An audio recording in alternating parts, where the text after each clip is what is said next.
like Bernie a break. Well, mostly, I wanted to be here to talk to my generation. Sometimes get a little stuck in their ways, you know what I'm saying? So I have an important, really important message for them. I was born in the Coolidge administration. Do you believe that? I've seen a lot of politics go by. I was 5 years old when the stock market crashed. I lost everything.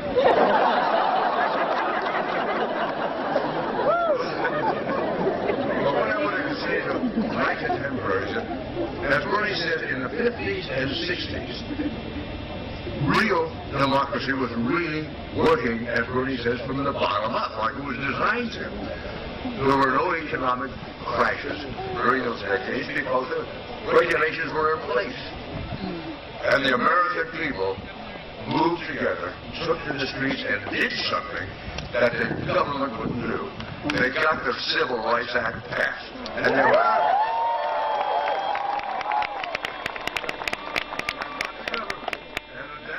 started a lot of movements for other minorities. But it did not go well in the corporate community. There was a man named Lewis Powell who eventually became a member of the Supreme Court. He wrote a memo to the National Chambers of Commerce. And this is what he said. You can go home and Google this. It's out there. He said there is too much democracy. And it is a threat to capitalism in this country. We must defend ourselves and counterattack. And the word he used was, we must break up the solidarity that has formed among the American people. We have to drive a wedge between them. We have to put them one against the other. It worked pretty good. We were promised that we'd get the millionaires would have some trickle-down money. We might get some of that. Regulations were relaxed, and the banks and Wall Street went bananas, and everything crashed, and millions of Americans lost their home, lost everything. Nobody went to prison for that. We bailed them out. And what else did he say? He said that people think that just voting is being part of the democratic process. They're wrong. And at this point, I think we're in the worst position we've ever been in. So we've got to get this man in the White House.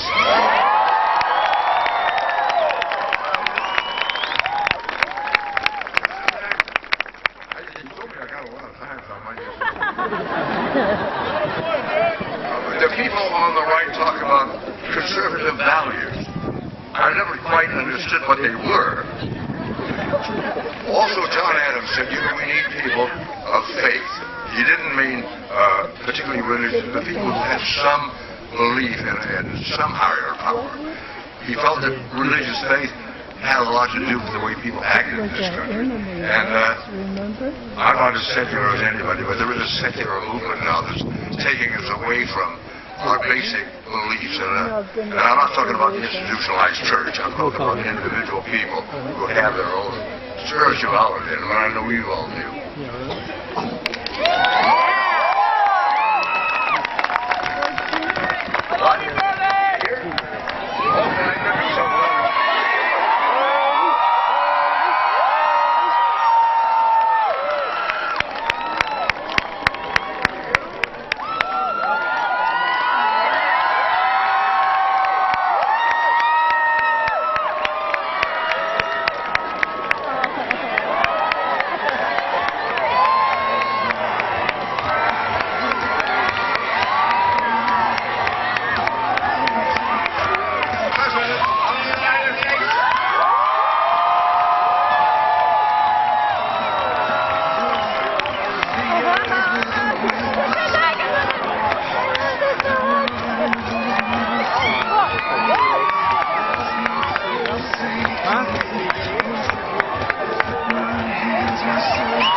because there's a Bernie sign in there.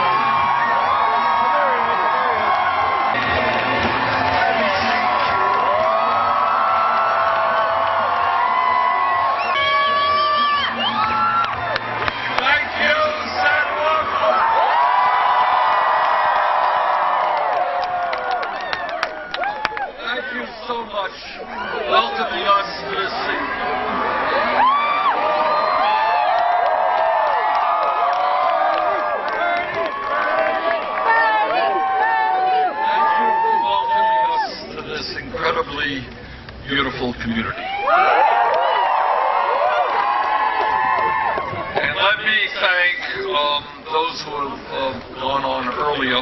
Let me thank Sarah Lee Guthrie. Yeah.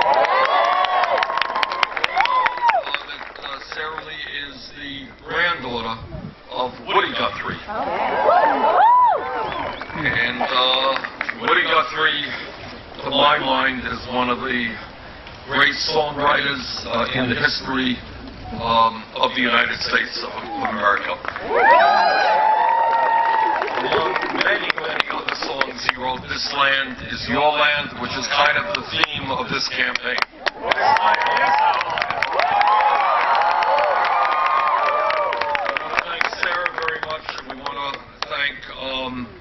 Carl Butts and the rocker Larimore Hill, Justin Long for his remarks. Thank you, Justin. What about Dick Van Dyke?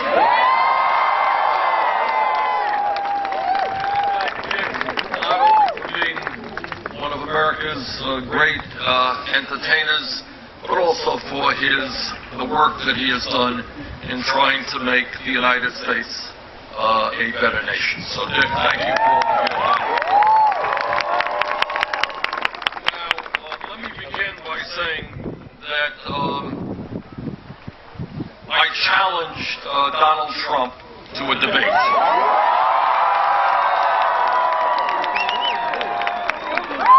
And Donald Trump initially said yes, then he said no, then he said yes, then he said no. So I think for a guy who changes his position so many times, I would hope he would change it one more time and say yes.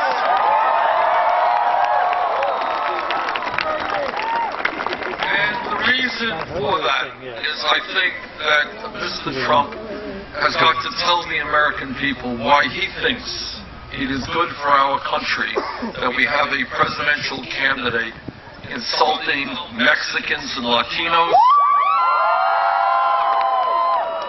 Why he thinks it makes sense to insult Muslims, insult women and veterans, insult African Americans. And if I have the opportunity, as I hope I will, to debate Mr. Trump, among many other things, I would ask him why he thought it was a good idea to launch the so-called, be an active part of the so-called birther movement. Remember that birther movement? Now, what that birther movement was about was not just disagreeing with President Obama. You have the right to disagree with anybody. But what he was trying to do is to delegitimize the presidency of the first African-American president in the history of this country. That is one thing to have done. Now, what this campaign is about and why we are doing so well is that we are talking about the real issues that are impacting ordinary Americans. What about it the other way? And the other thing that we're doing, which is very, very radical, is we're telling the truth. When we began this campaign, just about a year ago, nobody thought that we would get very, very far. But as of today, we have now won primaries and caucuses in 20 states in this country.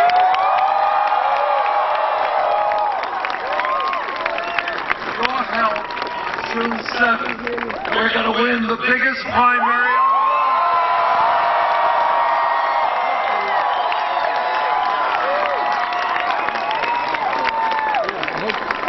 You know, we got...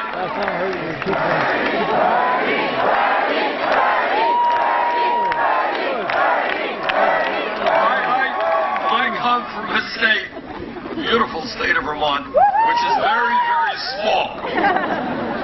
California is not very, very small. You know. And in fact, there are going to be 475 pledged delegates up for grabs on June 7th. And with your help, we're going to get most of them. And if we can win here in California, done well in the other 5 states that are up on June 7th, and I think that is likely to happen. We're going to go marching into the Democratic convention with a lot of momentum. And I believe we're going to come marching out with the Democratic nomination.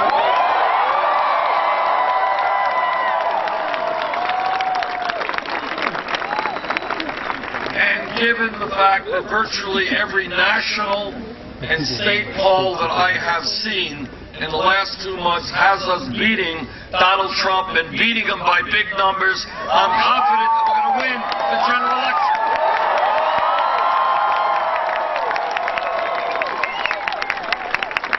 One of the points that I will be making to the delegates going to the Democratic convention is what is most important to my mind is that we have the strongest Democratic candidate out there who in fact will not only defeat Mr. Trump, but will demolish Mr. Trump.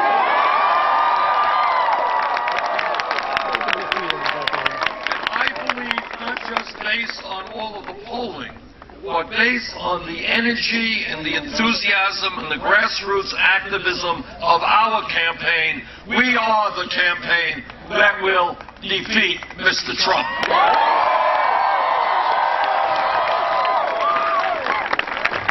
And I'll tell you something else about this campaign that has not only impressed me but gratified me, and I think is a very good omen for the future of our country, and that is that in all of the state primaries and caucuses and all of the polling that I have seen, almost without exception, our campaign is winning and winning by big numbers, even in states where we have lost, the votes of young people. And by young people, I don't mean just 20-year-olds. I'm talking about people 45 years of age or younger. Those of you who are 20 years of age, you will know that in 25 years, 45 will not seem very old to you. The older you get, the younger it seems. But the point is, and what is really exciting and gratifying, is that our issues, our ideas, our vision of a nation based on social justice, economic justice, racial justice, environmental justice.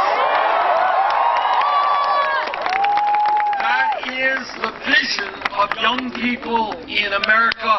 That is the vision for the future of America.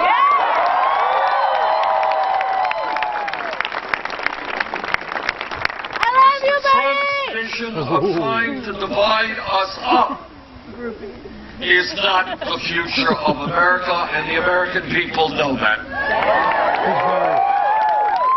This campaign is going to win because we are talking about real issues, the most important issues facing the American people. And as all of you know, whether it is in our own personal lives or in our political lives, the truth is not always pleasant. It's not always what you want to hear. But you want to hear it because you can't go forward unless you understand it. If you're sick and you go to the doctor's office, you want the doctor to tell you what's going on. You don't want the doctor to tell you, oh, everything is great. Well, in this country today, everything is not great, and we've got to face up to the very, very serious crises that we face.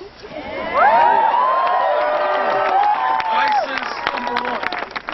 We pride ourselves on being a democracy. But in many respects, democracy in America is being undermined by a corrupt campaign finance system.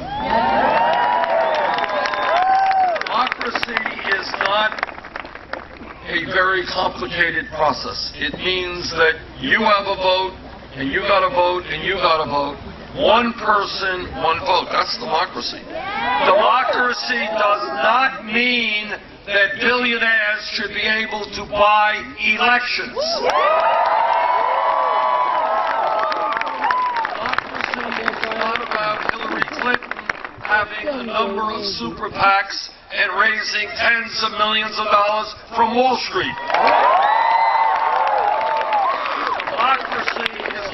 Ralph Sheldon Adelson, a Nevada multi-billionaire, pouring huge amounts of money into Donald Trump's campaign, who's already a billionaire.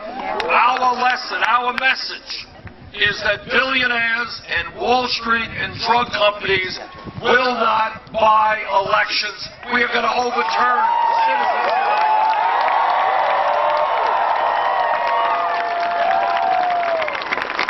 Citizens United will go down in history as one of the worst Supreme Court decisions ever.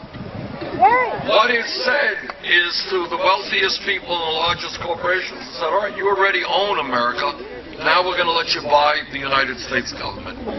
Together, we will overturn Citizens United. Together, we will establish public funding of elections. What that means is that any American, whether you're progressive, conservative, moderate, if you want to run for office, you should run on your ideas and not having to beg millionaires for campaign contributions. And the other thing that we will do is to take on very aggressively all of these Republican governors who are trying to suppress the vote. What a disgrace. What a disgrace. Democracy should mean bringing more and more people into the political process, not making it harder for poor people or people of color or old people.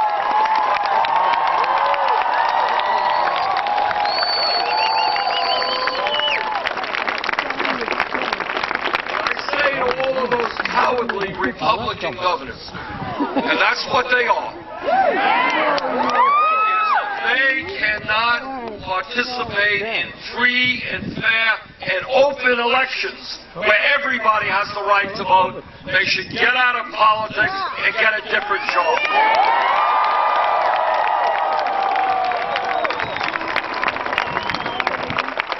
So this campaign is about reinvigorating American democracy and stopping the move toward oligarchy where a handful of billionaires control the political process. But this campaign is more than that. This campaign is about ending a rigged economy.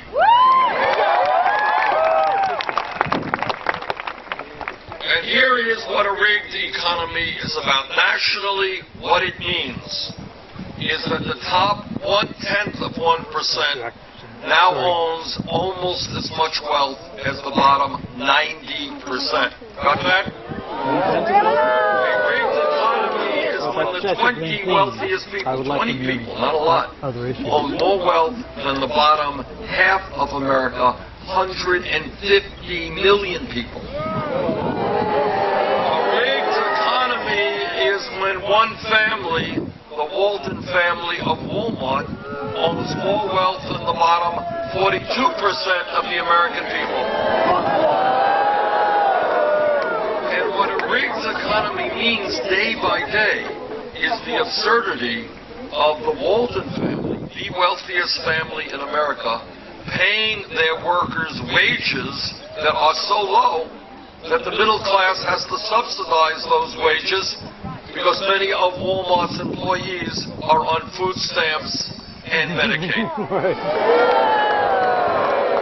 Now, how absurd is it that the middle class has to pay higher taxes so that the people who work for Walmart can survive while they're working for the wealthiest family? Unacceptable!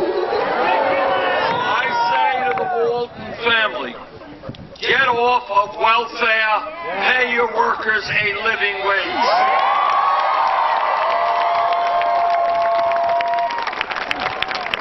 A rigged economy is when Wall Street hedge fund managers pay an effective, i.e. real tax rate, lower than teachers or firefighters. A rigged economy is when some of the largest, most profitable corporations in this country make billions of dollars a year in profit and then stash their money in the Cayman Islands and in other tax havens and don't pay a nickel in federal income tax. A rigged economy is when in the wealthiest country in the history of the world, millions of families are seeing mom working 40 hours a week, dad working 40 hours a week, the kids working, and marriages being stressed out, kids not getting the attention that they deserve, and at the end of all of that, 58% of all new income goes to the top 1%. And locally, if I may, when you talk about an unfair and unequal economy, in fact, Santa Barbara, right here, is one of the 10 most expensive zip codes in the country. Of all of the wealth in this community, Santa Barbara County has the 4th highest poverty rate in California. So on one hand, you got incredible wealth. On the other hand, over half of the public school children in Santa Barbara County qualify for free or reduced price lunches. Income and wealth inequality is a moral issue. It's an issue that we will address.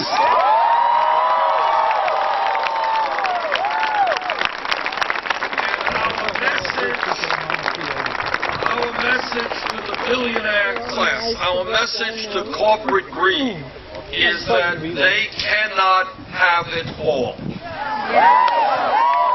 We want a country in which all of our people do well. We want a government which is not paid for by super PACs. And that is the mission of this campaign.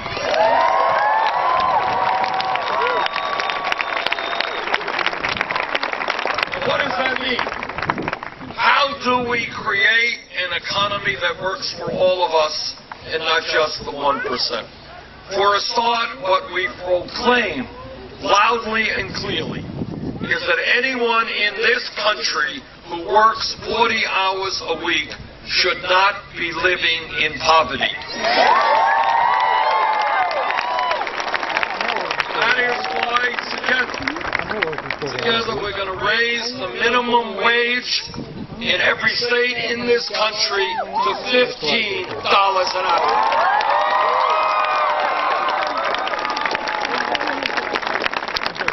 Today, women in America make 79 cents on the dollar compared to men. Women want the whole damn dollar.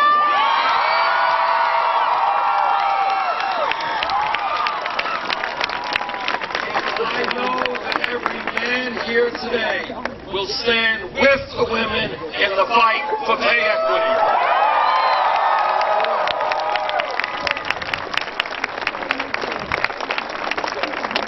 The truth is that in America today, real unemployment is not 5%. Real unemployment is double that if you include people who have given up looking for work and people who are working part-time when they want to work full-time. And the other truth is that we should not be firing teachers, we should be hiring teachers. And we should be hiring hundreds of thousands of well-trained, well-paid instructors to make sure that our children have the best child care pre-K system in the country. And the other profound truth, and equally disturbing truth, is that our infrastructure, our roads and our bridges, our water systems and our wastewater plants, our rail system. We used to have the best rail system in the world. no longer the case. Our levees, our dams, our airports in many parts of this country are crumbling. We need to rebuild that infrastructure to make America more productive and safer.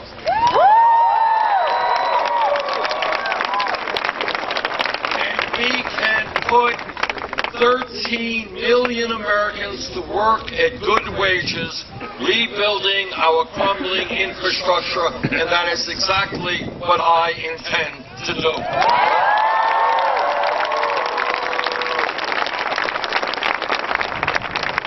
We ask ourselves, how does it happen that over the last 30 or so years, the middle class of this country continues to shrink and shrink and shrink, while almost all new income and wealth is going to the people on top? One of the reasons is our disastrous set of trade policies. And that is NAFTA and CAFTA and permanent normal trade relations with China. What we have seen since 2001 is the loss of 60,000 factories in America and the loss of millions of good-paying jobs. Now, what I say to corporate America is if you want us to purchase the products you manufacture, every night on TV they're saying, buy this and buy that, buy that. It is high time for you to start manufacturing those products in the United States, not China.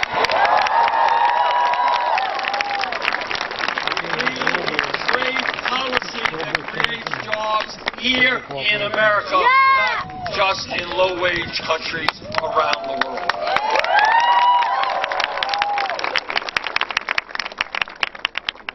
But it's not just a corrupt campaign finance system that we have got to end, and it's not just a rigged economy and the need to create an economy that works for all of us. We are also having to contend with a very broken criminal justice system. This is an issue we don't discuss a lot, but we have to discuss it. Right now in America, we have more people in jail, 2.2 million people, more people in jail here than any other country on earth. And we are spending $80 billion a year, $80 billion, to lock up people all across this country. Now let me tell you what I think we should be doing. For a start, we've got to recognize some of the causes of why people are going to jail. And one of the reasons has to do with the fact that in inner cities in this country and in rural communities, people don't know this, youth unemployment is 30, 40, 50%. You know that? Kids who graduate college are simply kids graduate high school are simply unable to go out and get a job, to stand on their own 2 feet, to get away from their home. So you're looking at millions of young people throughout this country who have no job, they're not in school, and under those scenarios, when kids are out on street corners, bad things happen. In my view, for our young people, we should be investing in jobs and education.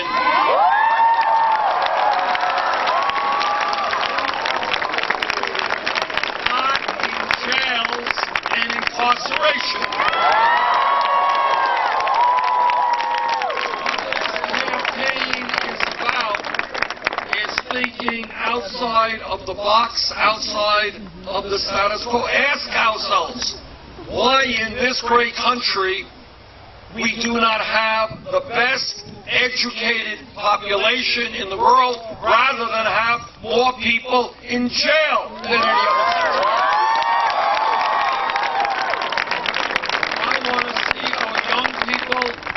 Engaged in good jobs or in good schools, not rotting in jail cells.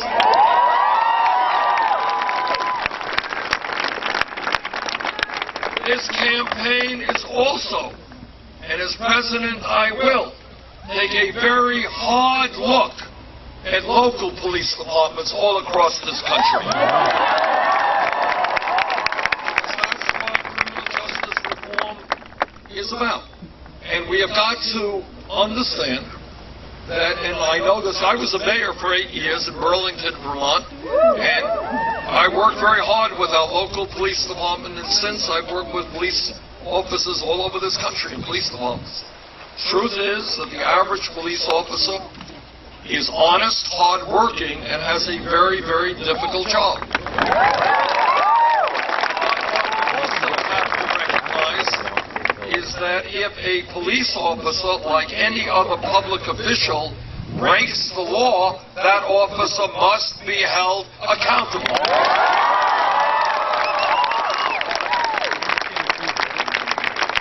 We also need to demilitarize local police departments.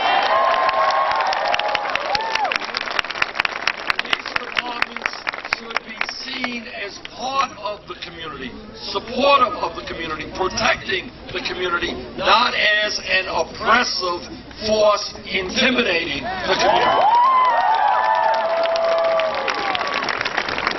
We have also got to make police departments around the country reflect the diversity of the communities they serve.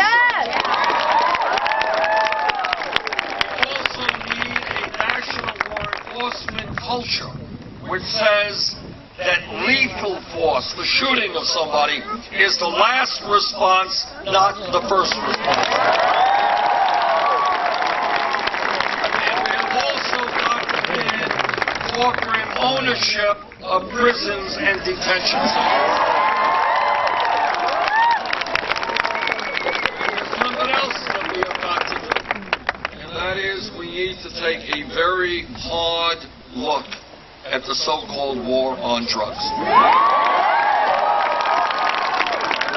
turns out that over the last 30 years, millions of Americans have received police records for possession of marijuana.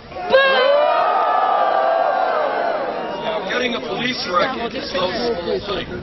If you are a 19-year-old kid going in looking for a job, and your prospective employer says, well, tell me about yourself. Have you ever been arrested? Well, yeah, I was. Well, it is quite possible that that individual may not get that job. What we need to do, in my view, is to take a hard look at drug laws. We need to take a very hard look at the Federal Controlled Substance Act. Some of you may know that marijuana today is listed as a Schedule I drug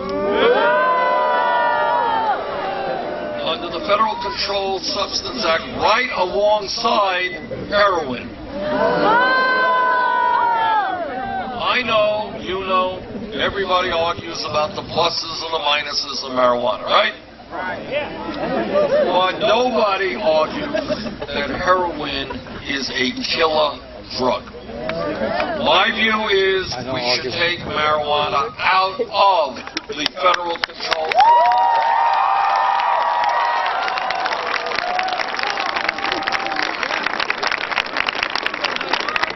All of you know also that the question of whether or not we legalize marijuana is not a federal issue, but a state issue. And most of you know that there are 4 states in this country, plus Washington, D.C., that have voted to legalize marijuana. There will be an item on your ballot in November. If I were a citizen of California, I would vote for that ballot item.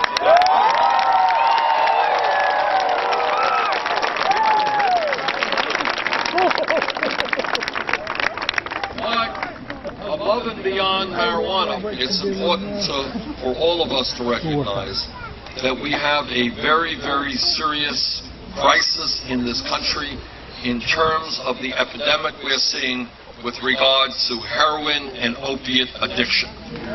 This is a crisis that has impacted my state of Vermont, and I think it's true all over this country. Every day, people are dying from overdoses of heroin or opiates.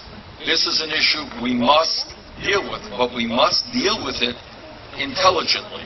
And that means, to my mind, understanding that drug abuse, addiction, is a health-related issue, not a criminal issue.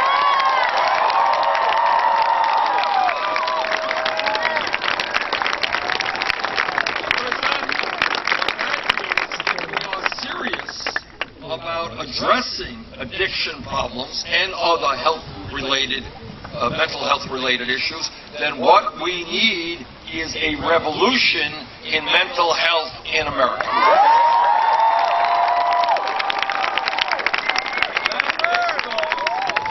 This goes beyond even addiction or substance abuse. Here is an unpleasant truth. And that is that today, as we speak, thousands of people are walking the streets of the United States who are suicidal, and some may even be homicidal. What we need to do is to make sure that mental health treatment is available to all people when they need it, not 6 months.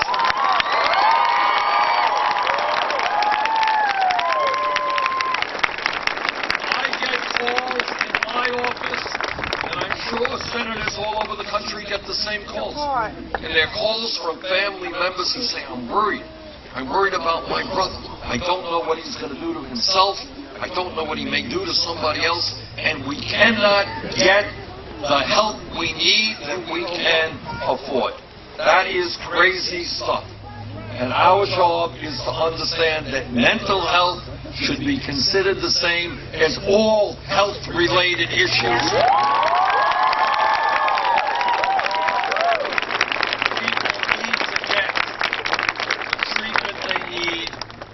When they are facing mental health crises. This campaign is listening to women.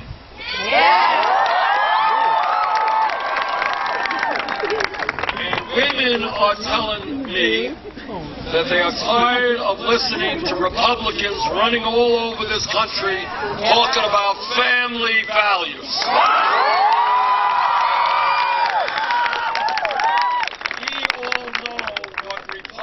Family values mean. They may try to obfuscate it, but we know what they mean. And what they mean, quite incredibly, is that women here in Santa Barbara, in California, and in America, that no woman should have the right to control her own body. We disagree.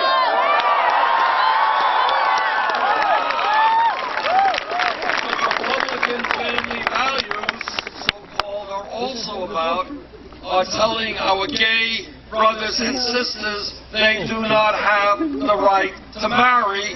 We disagree.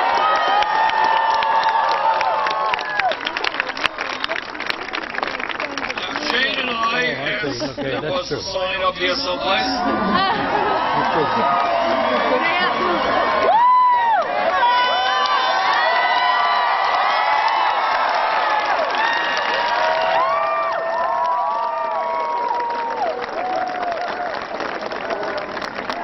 Shane, your word is Shane and I have been married for 28 years, and you'll never find anybody who believes more in family than Jane does. She's home now with our grandchildren. That's where she is. She gets very lonely when she's away from the grandchildren. That's where she is. But we believe in family values very strongly, but they are not Republican family values. Family values that we believe in. We believe that it is an international embarrassment that in our great country we are the only major nation on earth in which a mom today here in California or in Vermont can have a baby, but if that mother is working class or low income, she will be forced to go back to work and be separated from her baby in a week or two because she doesn't have the money to take care of her family. That is is not a family value. That is the opposite of a family value. What I believe is in this country, as in every other country, not only wealthy countries, poor countries, understand that when a mom has a baby and when a dad has a baby, they have the right to stay home, to love that baby, to get to know that baby, and not be forced.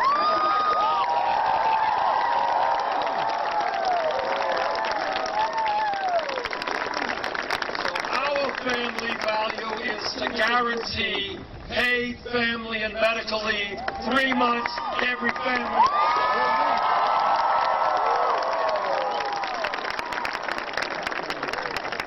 Our campaign is listening to the American people and not wealthy campaign contributors.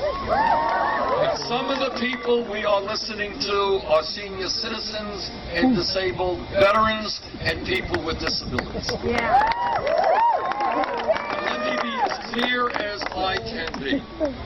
In my view, a great nation is judged not by how many billionaires it has, or not by how many nuclear weapons it has.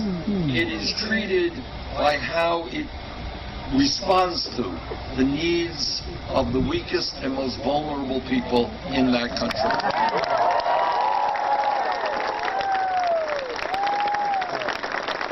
It responds to the needs of the children. It responds to the needs of the disabled. It responds to the needs of our parents and grandparents who helped build this country. Right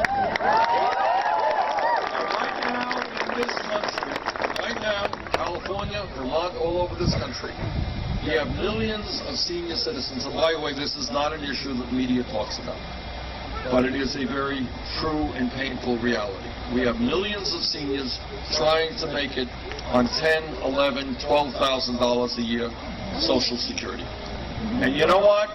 Nobody can make it on $10,000, $11,000, $12,000 a year. Not when you need to buy your medicine, to buy the food you need, to heat your home, to put gas in the car. You can't do it. Now, in response, if you can believe this, my Republican colleagues in the Senate, they believe we should cut Social Security benefits. Well, we have some very bad news for them. We're not going to cut Social Security benefits. We're going to expand Social Security.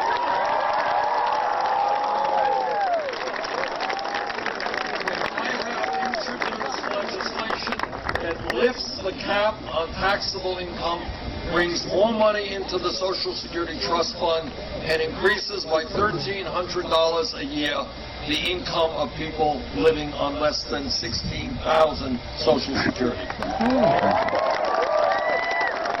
I have challenged Secretary Clinton for a very long time to support this legislation. We must expand benefits for the elderly and disabled veterans on Social Security and extend the life of Social Security. I hope Secretary Clinton will come on board that idea.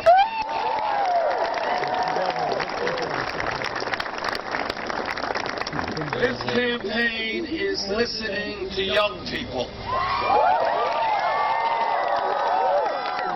Young people are telling me two things.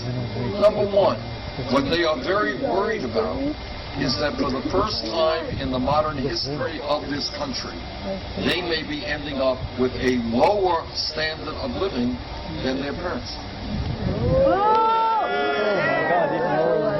Now, my father came to this country at the age of 17 without a nickel in his pocket, and the truth is he never made much money. He grew up in a family that just didn't have a lot of money.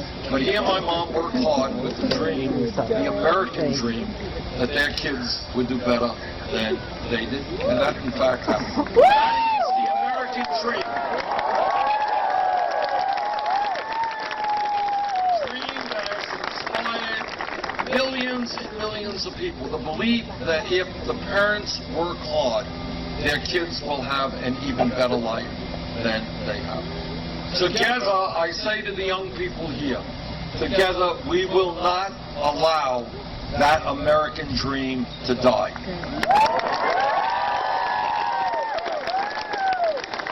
And here is what young people are also telling me. They are saying, everybody told us, our parents, our teachers, the community, go out and do the right thing and get the best education that you can. And that's what I believe. I believe that as human beings, education and learning are inherent in our lives, and we must continue to learn until the day we die. I also believe that we are living in a highly competitive global economy, and that we need to have the best educated workforce in the world. And that means we should be encouraging all of our people, not just young people. Technology changes jobs. All of our people to get all of the education they need.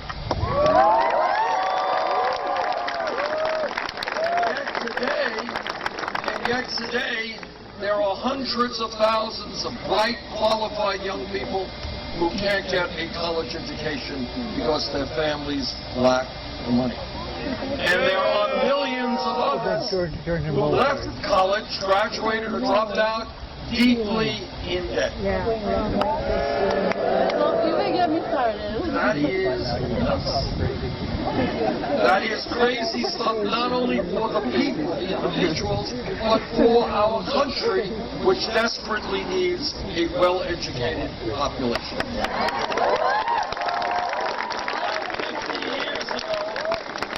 50 years ago, in California or Vermont, you had a high school degree. You know what? You can go out, get a pretty good job, and likely make it into the middle class. But everyone here knows technology has changed, the economy has changed, education has changed. People today need more education. That is why I believe that today, when we talk about public education, it is not good enough just to talk about first grade through 12th grade. Today, what we must have and fight for is a public education system which makes tuition free at public colleges.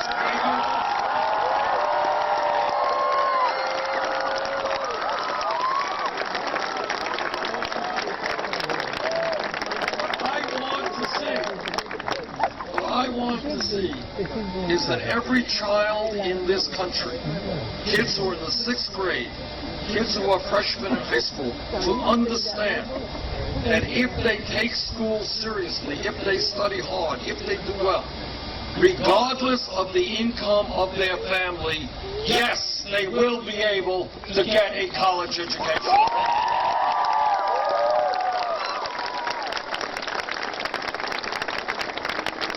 How many people here are dealing with student debt?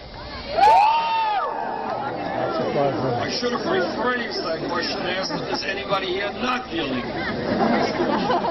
Well, all right, now again, please. What this campaign is attempting to do is to get the American people to look at the status quo and not accept it. To see when things are crazy, we got to call it out for being crazy. What is crazy is that when we need the best educated workforce in the world, we should be encouraging people to get that education, not punishing them. It's been all over this country, and I've talked to a zillion people. I have talked to doctors who left medical school $300,000 in debt.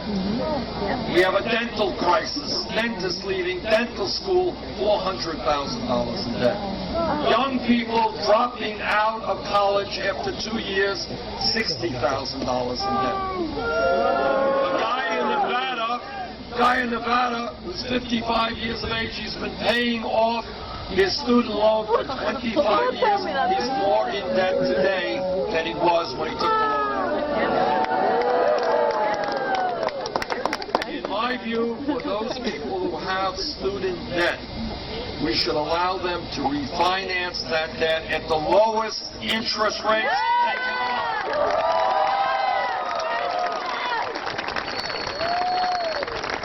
We need a revolution in education in this country.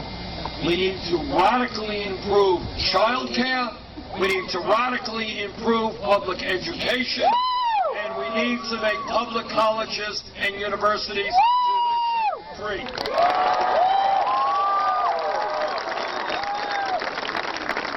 Then some people say, well, Bernie, how are you going to make public colleges and universities tuition free? How are you going to lower student debt? I will tell you precisely how. We're going to impose a tax on Wall Street speculators.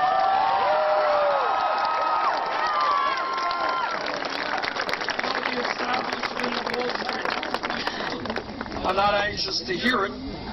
They want us to forget about it, but 8-9 years ago, when Wall Street's greed and recklessness and illegal behavior, let me underline that, illegal behavior, drove this country into the worst economic downturn since the Great Depression, Wall Street went marching into Congress and they said, bail us out. Well, against my vote, Congress did bail them out. Today, Wall Street is doing just fine. It is their time to help the middle class.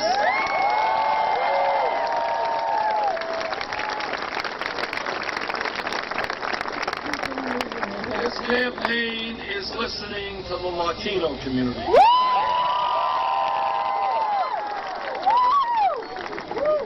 What the Latino community is reminding all of us is that there are 11 million undocumented people in this country. That many of those people today, as we speak, are being exploited on the job. Because when you have no legal rights, your employer can do anything he wants to.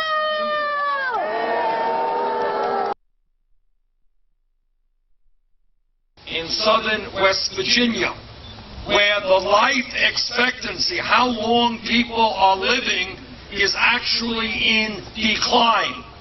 Women are living shorter lives than their mothers. In McDowell County, West Virginia, if you are a man, you will live 18 years less than 6 hours north in a wealthy community in Fairfax, Virginia.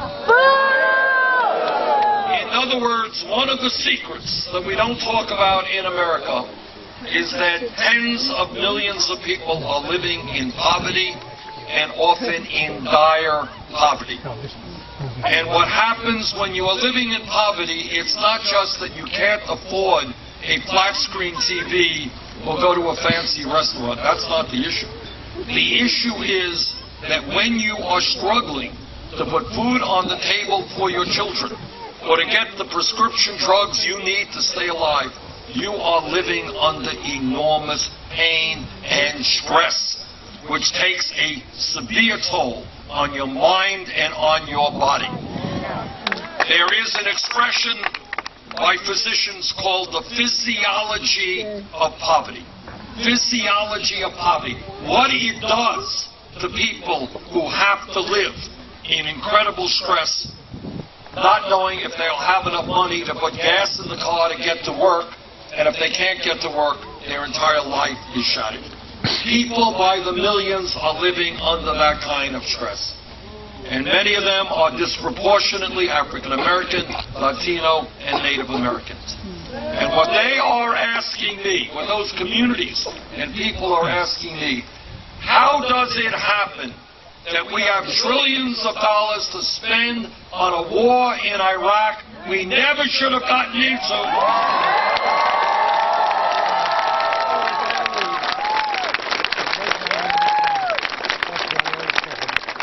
But apparently we do not have enough money to rebuild our inner cities, rebuild our rural communities, take care of our veterans. If elected, we will change our national priorities in a very significant way. Rebuilding communities in Afghanistan, we're going to rebuild communities in the United States of America.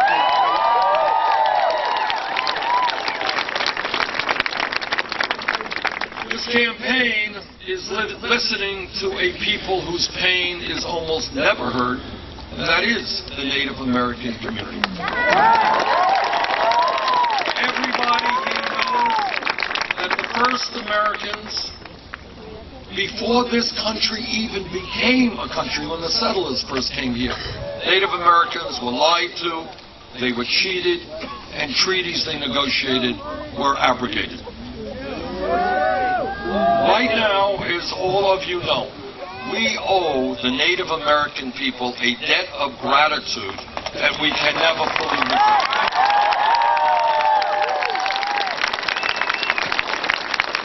Some very best parts of our culture come from the Native American people, and one lesson, incredibly profound lesson, that they have taught us that we cannot fail to listen to, is that as human beings, we are part of nature. We must live with nature.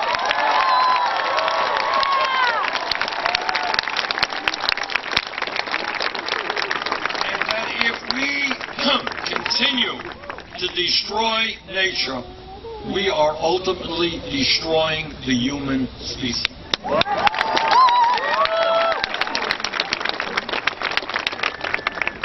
Yet today, as I mentioned a moment ago, Native American communities all over this country, poverty, unemployment, way high, healthcare, education, inadequate. Together, we will fundamentally change the relationship of the federal government to the Native American people.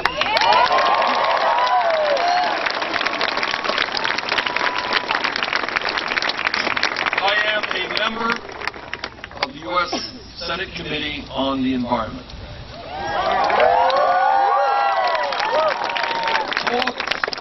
I have talked to scientists all over our country and all over the world. And what they have told me is what you here in California already know. And that is climate change is real. Climate change is caused by human activity. And climate change is already doing devastating harm in California, in America, and throughout this world.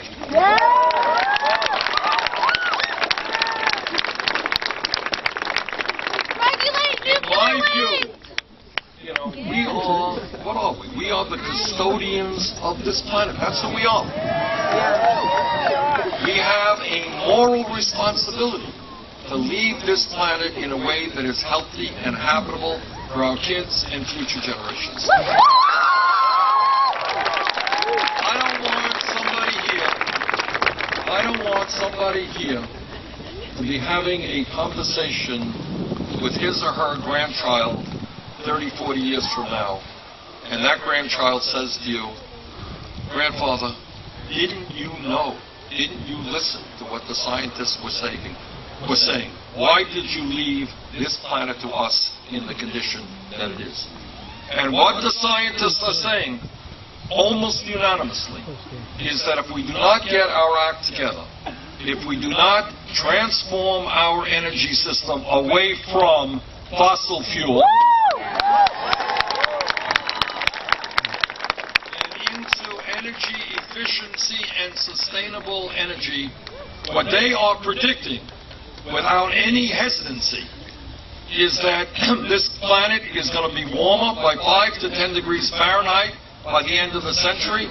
More droughts, more floods, more extreme weather disturbances, more acidification of the ocean, more rising sea levels, more international conflict as people all over the world fight for limited natural resources. That is what we are looking forward to, unless we have the guts to take on the fossil fuel industry today.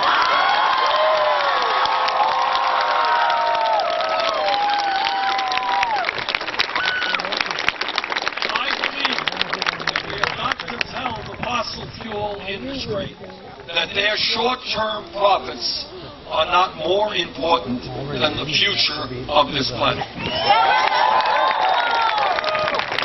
I am proud to tell you that I have introduced the most comprehensive climate change legislation ever introduced in the Senate, which, among many other things, calls for a tax on carbon.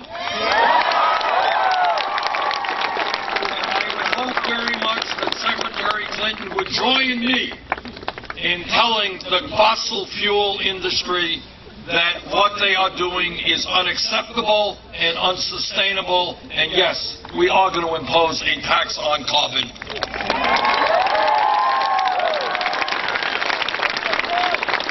By the way, when we talk about environmental crises, here is another crisis that we face, and that is whether or not we're going to have the kind of clean water we need in this country and around the world. This is a crisis today, and it is only getting worse for many hundreds of communities in this country. And that is why I believe we have got to put an end to fracking.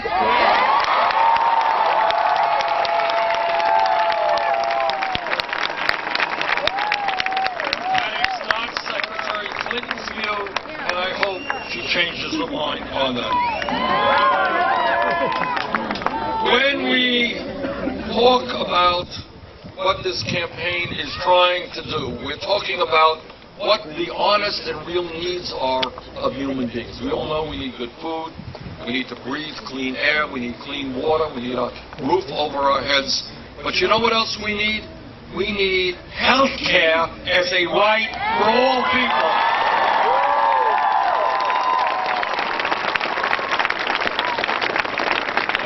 See this discussed much on TV again, but there is one major country on earth, only one, that does not guarantee health care to all people. The United Kingdom does it, France does it, Germany does it, Holland does it, Scandinavia does it. I live 50 miles away from the Canadian border, they do it. So let me be as clear as I can to you, because I have been attacked for saying this. And when I get attacked, I like to say things again.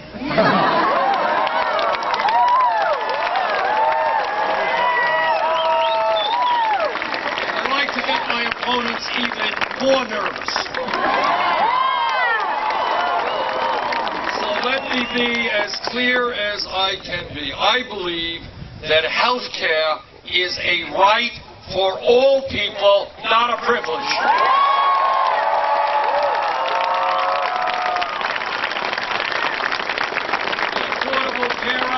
Done some good things, but we still have a very long way to go. Today we got 29 million people who have no health insurance. We have many people who are underinsured with high deductibles and high co-payments. Anybody here with high deductibles and co-payments?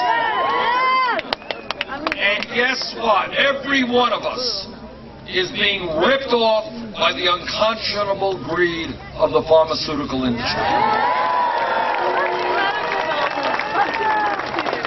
Pharmaceutical industry is charging us far higher prices than the people in any other country. And here is crazy.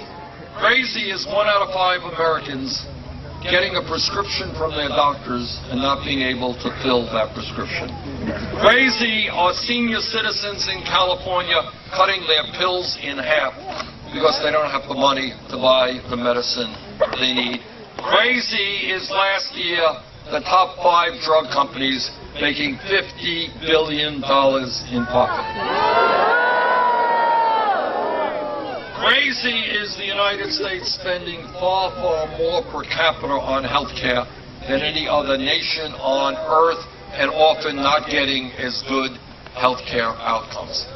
And that is why I believe we have got to take on the drug companies, take on the insurance companies, and pass a Medicare for all health care program.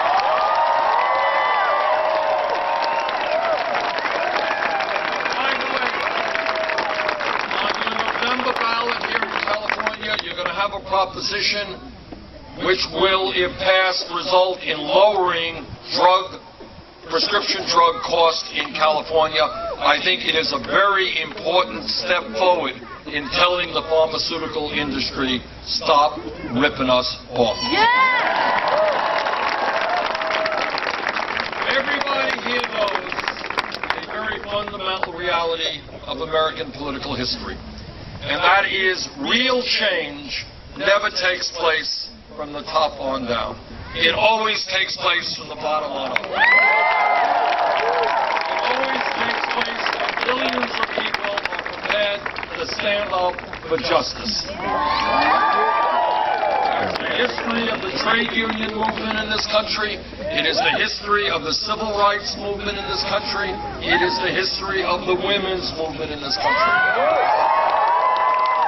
100 years ago, children do not know this. 100 years ago, women in America did not have the right to vote, could not get the education or the jobs they wanted. The establishment had determined that women were supposed to stay home, have babies, and not be able to participate in civil society. But women had a somewhat different idea. They and their male allies said, "You will not define us, we will define ourselves." Women and their male allies stood up, organized. Some women went to jail, they went on hunger strikes, some died, in order to make it clear in America that women will not be second-class citizens.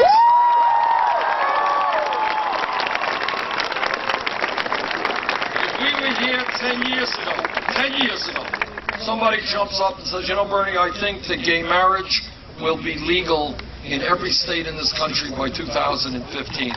Person next to her would have said, "You are nuts. There is too much homophobia, too much bigotry, too much hatred in America. It can't happen."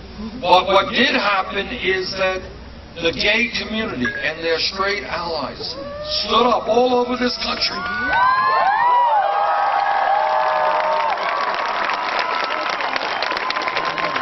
They said loudly and proudly that in America, people should have the right to love each other regardless of their gender.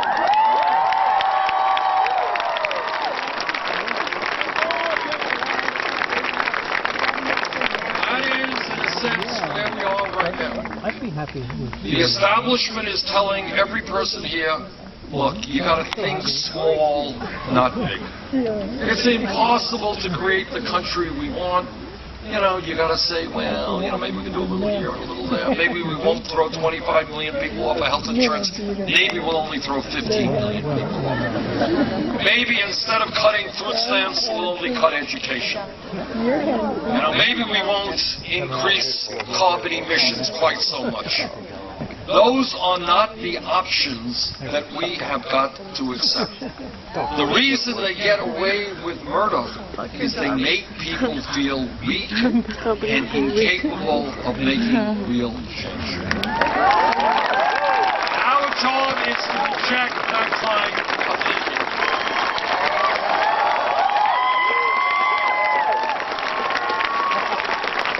That is what's happening all over this country. What is happening from coast to coast is that people are looking at the status quo and they're asking themselves, why is it that for 35 years the middle class of this country has been shrinking? Why is it that people here are working 2 or 3 jobs, but almost all new income and wealth is going to the top 1%? Why is it that we have the highest rate of childhood poverty of almost any major country on earth? At the same time, we're seeing a proliferation of millionaires and billionaires. Why are CEOs of corporations cutting health care benefits for their workers, cutting pensions, while they get tens of millions of dollars a year in compensation? Why is it that young people are graduating college $70,000 in debt. Why is it that we are the only major country not to guarantee paid family and medical leave, or to guarantee health care to all as a right? Why are we paying, by far, the highest prices in the world for prescription drugs? Why aren't we being more aggressive in telling the fossil fuel industry they cannot continue to destroy our planet? Those are the questions that people are beginning to ask. And what people, I believe, are concluding is the understanding that those changes that we need in this country will never take place when we have a government which is designed to represent the interest of wealthy campaign contributors.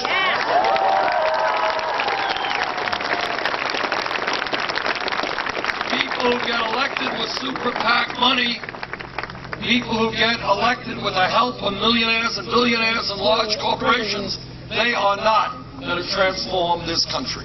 And that is why people today, and what this campaign is about, is an understanding that all across this great nation, from California to Maine, we need a political revolution.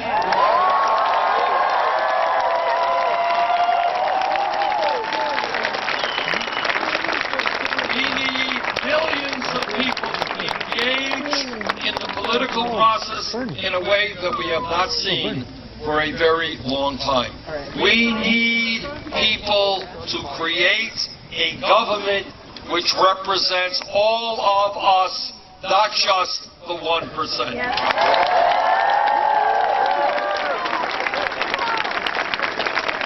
On June 7th, here in California, you will be holding the most important contest of this whole nominating procedure.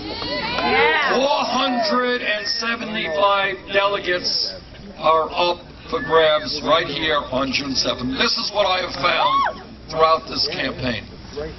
We do well and we win when there are large voter turnouts. We lose when voter turnouts are low. On June 7th, here in California, let us have the largest voter turnout in the history of democracy.